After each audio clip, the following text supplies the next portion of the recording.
Bismillahirrahmanirrahim. Alhamdulillahirabbil alamin hamdan yuwafi ni'amahu wa yukafi'u mazidah. Ya Rabbana lakal hamdu kama yanbaghi li jalali wajhika wa li 'azimi sultanik. Subhanaka ya Rahman, subhanaka ya Rahim. Subhanaka ya dzal jalali wal ikram. Salli wa sallim wa barik ala habibika wa mustafaka sayyidina wa maulana Muhammad khatamin nabi la nabiyya ba'dah wa ala alihi wa sahbihi wa barik wa sallam. Assalamualaikum warahmatullahi wabarakatuh. Ini adalah kelanjutan dari memahami penyaksian syahadah Muhammad Rasulullah sallallahu alaihi wasallam. Nabi Muhammad ini saat berumur 40 tahun, beliau telah dikenal oleh masyarakatnya sebagai seorang bangsawan yang paling terpercayanya manusia, yang paling amanah, yang paling dermawan di zamannya, yang suka menolong sesamanya. Dan oleh Allah, Rasul SAW ini diberi keindahan wajah, diberi kecerdasan oleh Allah. Semua yang dilakukan oleh Rasulullah sebelum menerima wahyu itu adalah kesucian, terjaga dari seluruh kegiatan atau perbuatan-perbuatan maksiat di zamannya, bahkan terjaga dari semua perbuatan yang sia-sia. Jadi Allah menyiapkan Rasul sebagai perantara ini dengan segala macam keunggulan, keistimewaannya, kesuciannya. Terjaga dari dosanya seorang anak kepada orang tuanya. Terjaga dari segala macam kotoran-kotoran makanan yang bisa mencemari kualitas seseorang itu. Benihnya Rasulullah SAW yang oleh orang sekarang sebutkan DNA-nya Nabi Muhammad ini, DNA yang terjaga, DNA-nya turun-menurun, orang-orang yang hanya mengenal Allah, mensucikan Allah. Baik kita percaya atau tidak percaya, tapi ini Allah yang menjaganya, kita yakini. Ini kita menyaksikan. Kalau kita percaya begitu, artinya kita menyaksikan kebenarannya Rasulullah SAW. Karena Nabi Muhammad yang mengucapkan itu. Nabi Muhammad yang mengatakan, ini aku mengalir dari satu benih ke benih yang berikutnya, yang terjaga oleh Allah. Benih-benih yang terbaik. Jadi siapapun yang meragukannya, maka dia akan tidak bisa menyaksikan Nabi Muhammad. Siapa saja yang meragukan kesucian, keunggulan benih yang Allah pilih sampai lahirnya Rasulullah, keluarganya, ayahnya, ibunya, kakeknya, semuanya ini yang terjaga. Nasabnya Rasulullah, silsilahnya Nabi Muhammad. Yang meragukan, maka dia tidak bisa menyaksikan Nabi Muhammad. Siapapun. Atau penyaksiannya dengan noda, tercemar dengan noda. Kita tidak bicara dia secara negatif semuanya. Mungkin tercemarnya karena dia ada noda di situ. Mungkin makanannya ada yang salah, mungkin leluhurnya juga ada yang salah, sehingga dia tidak bisa merasakan kesucian yang ada pada Rasulullah SAW. Ini penting kita memahami bahwa Nabi ini memang disiapkan oleh Allah sempurna. Bahkan dalam riwayat, matanya terjaga, tidak bisa melihat hal-hal yang Allah tidak kehendaki. Sehingga pada saat turun wahyu, Nabi melarang siapapun, dilarang supaya bisa menjaga matanya. Yang menyampaikan di matanya sudah terjaga. Telinganya sudah terjaga. Tangannya terjaga. Kakinya terjaga. Jasadnya terjaga, wajahnya terjaga. Begitu Allah menghendaki perantara yang diciptakan oleh Allah. Kita mesti membaca kehidupan Nabi Muhammad secara itu. Ya, jadi jangan mencoba untuk mereka-reka memikirkan seperti seorang orang yang tidak terjaga mulai kecil. Rasul ini terjaga dari kakek-kakek leluhurnya, sudah dijaga sama Allah. Bukan cuma lahir, setelah lahir. Karena Nabi Muhammad ini akan mempengaruhi dunia. Ini rahmatnya alam semesta. Bumi ini setelah Rasulullah dilahirkan, tanahnya suci, airnya mensucikan. Ini rencananya Allah. Dulu tidak bisa orang beribadah di mana-mana, ada tempatnya, ada mihrabnya.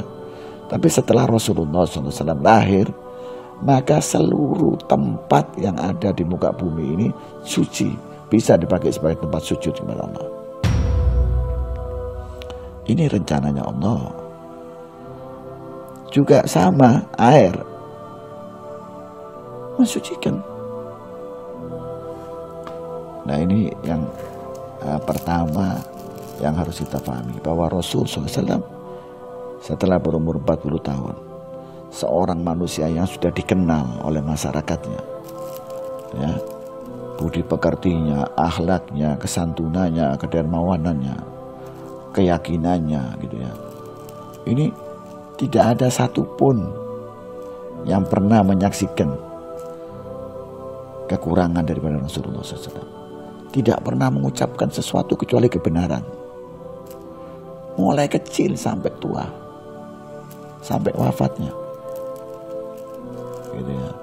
Jadi kalau ada manusia-manusia yang masih berpikir bahwa Rasul SAW ini seperti dirinya, atau seperti waktu kecilnya seperti anak-anak biasa, gitu ya, bukan teladannya manusia mulai lahir sampai wafat. Kecilnya Nabi ini rahmat, masyarakatnya mendapatkan rahmat dari Rasulullah. Orang yang melihat Nabi mulai kecil sudah mendapatkan rahmat dari Allah. Alam mendapatkan rahmat, bumi ini mendapatkan rahmat. Bumi yang satu titik pun tidak ada dalam cakrawala alam semesta galaksi ini. Pada saat Allah menempatkan nabinya di muka bumi ini, malaikat jadi tahu ada bumi. Melihat semua ke bumi. Sudah diturunkan oleh Allah penjaga-penjaga, bintang-bintang sudah melihat. Ayat Quran jelas, was-sama'i wat-thariq wa ma adraka mat-thariq an-najmus saqib in kullu nafsin lamma 'alaiha hafid. Allah menyebutkan bintang at-thariq dan yang punya sambungan kepada manusia-manusia yang ada di muka bumi ini. Ini untuk menyaksikan kita adanya Nabi Muhammad SAW. Bahasa Rasul SAW dikenal memiliki keagungan bahasa, kesantunan ucapan, keluasan ucapan. Makna yang diucapkan oleh Nabi ini bobotnya luar biasa. Setiap kata-katanya ini punya makna, punya bobot. Sejak lahir, sejak kecil sampai dewasa di puncaknya itu. Sampai saatnya Allah menghendaki. Setelah menyiapkan, ya, setelah masyarakat mengenal siapa Nabi Muhammad, sampai semua orang tahu siapa ini Rasulullah SAW. Orang yang berakhlak maupun orang yang tidak berakhlak. Para pendeta-pendeta, ya, orang-orang pendeta Yahudi, pendeta Nasrani, bahkan semua agama, mereka sudah dikenalkan tanda-tandanya. Mereka sudah menyaksikan akan datangnya Nabi Muhammad SAW. Ini rencananya Allah. Ini pintu gerbangnya syahadah, supaya manusia mengerti nantinya itu. Pada saat mengucapkan penyaksian itu, melihat ini manusia yang terpilih dan teruji. Ujiannya kapan? Setelah menerima wahyu. Ya, setelah Rasulullah SAW ditampakkan oleh Allah masyarakatnya, ya, kebejatan masyarakat yang ada di zaman itu, dan pencariannya para orang-orang soleh di zaman itu, orang-orang Nasrani, orang-orang Yahudi, dan agama-agama lain. Mereka setelah melihat tanda-tandanya dalam kitab sucinya masing-masing dan memahami, mereka berusaha mencari Rasulullah SAW. Digiring oleh alam semesta ini untuk melihat tanda-tanda yang ada di kitab-kitab suci itu. Dan kitab-kitab suci itu telah mengenalkan Nabi Muhammad, sampai para pendeta-pendeta itu lebih mengenal karakter sifat-sifatnya Nabi Muhammad daripada anaknya sendiri. Ini Rasul Sallallahu Alaihi Wasallam.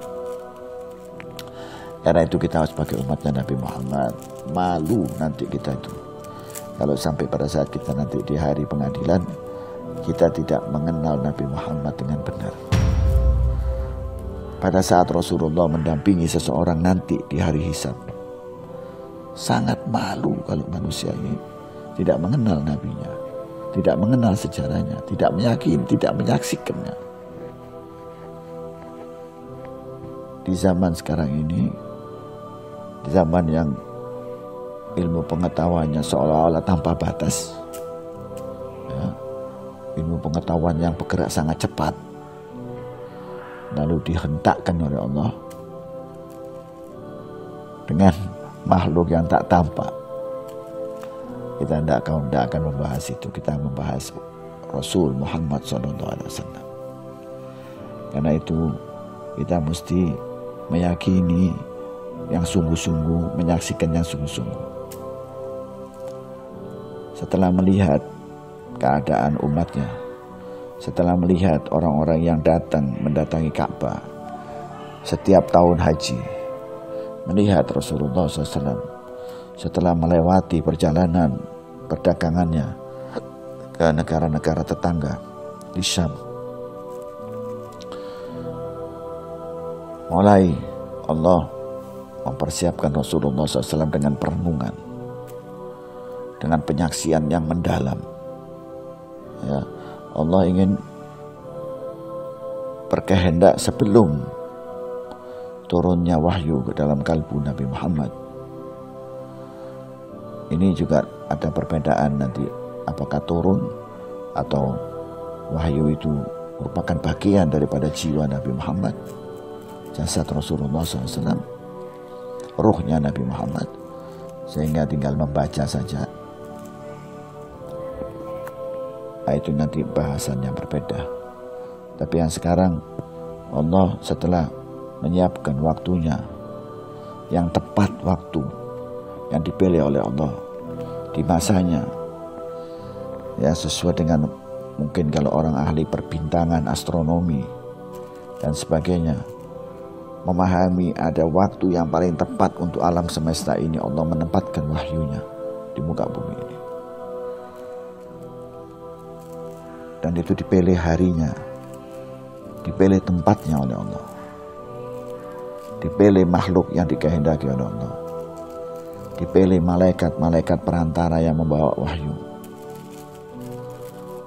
Kita mungkin memahaminya Rohul Kudus, malaikat Jibril alaihissalam yang ditugaskan oleh Allah. Tapi proses bagaimana itu kita tidak berpikir terlalu jauh. Tapi kita hanya menyaksikan Nabi Muhammad SAW. Kita menyaksikan ayat-ayat Quran yang menjadi mukjizat, yang tercatat sampai sekarang, yang terjaga sampai sekarang. Dan ini semuanya adalah perjuangannya Rasulullah SAW. Untuk itulah mari kita menyiapkan diri kita, mempelajari lagi apa yang terjadi setelah Rasulullah menerima wahyu dari Allah. Bagaimana keadaan Nabi Muhammad setelah menerima wahyunya Allah, supaya kita bisa menyaksikan Rasulullah sebenar-benarnya. Mudah-mudahan ini kita diberi waktu oleh Allah untuk punya waktu yang panjang untuk mempelajari Nabi Muhammad. meyakini, menyaksikan dan mengikuti Rasulullah SAW. Mudah-mudahan Allah memberkati umur kita, memberikan ilmu dan menjaga kita dari segala macam pemikiran-pemikiran yang Allah tidak ridho atas kesucian dan kemuliaan Nabi-Nya. Rabbana atina fid dunya hasanah wa fil akhirati hasanatan wa qina adzabannar wa adkhilna jannata ma'al abrar ya aziz ya ghaffar ya sattar ya alim ya rabbal alamin. Wa sallallahu ala sayyidina Muhammad wa ala alihi wa sahbihi wa barik wa sallam. Assalamualaikum warahmatullahi wabarakatuh.